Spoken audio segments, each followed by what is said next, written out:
Now, I know when you look at the Psalms that we're going through right now, we've gone through 11, 12, 10, 11, 12. Now we're on 13. They're all laments. And you, you start to say, oh, my goodness sakes. Hey, listen, I did not organize the book of Psalms. I just want you to know.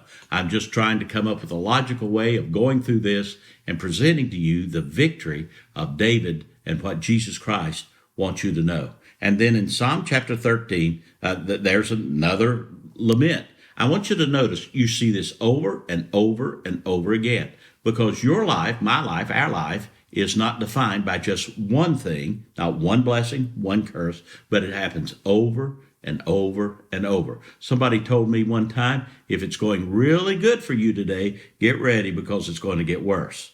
But somebody also told me if it's going really bad for you today, get ready because it's going to get better. So life is kind of that roller coaster kind of thing when we have the highs and the lows. But what happens today, because of the news and what all we hear on the internet and everywhere else, we seem like we have more lows than we do highs. So here again, David is talking to God. Now I want you to stop right there.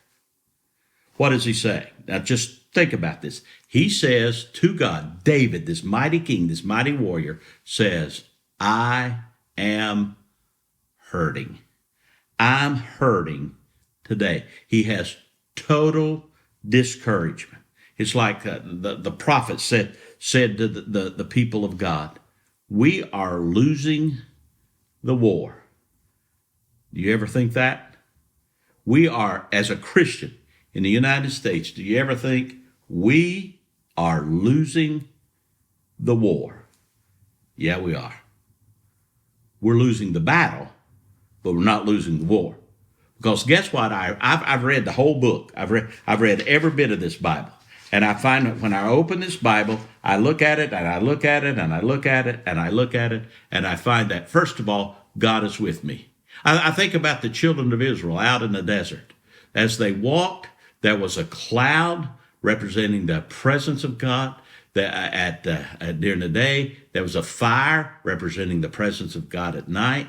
But there was something else. There was a tabernacle, and it went with them everywhere they went. Now, a tabernacle's a tent, and was made of goat skin. And on the outside, it just did not look very good.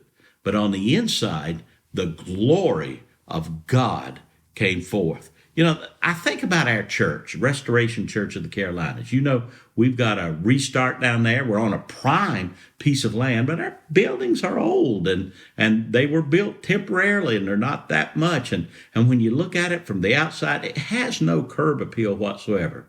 But time and time again, when I've walked into that sanctuary and the presence of God in there, it's just like somebody has turned on the lights, and the sound and heaven, it just comes down. That's the experience we want to give you when you open this Bible, when you get alone in your closet. We want it to be lit up with the presence, the power, the glory of God. David had seen the glory of God. David had seen the power of God. And listen, there's wisdom in this right here. There's something that you can use. Notice Christianity, especially in these Psalms that we're reading, Christianity is functional. It works. It works all your life. It worked before you were born, and it will work after you were born, die forever and forever.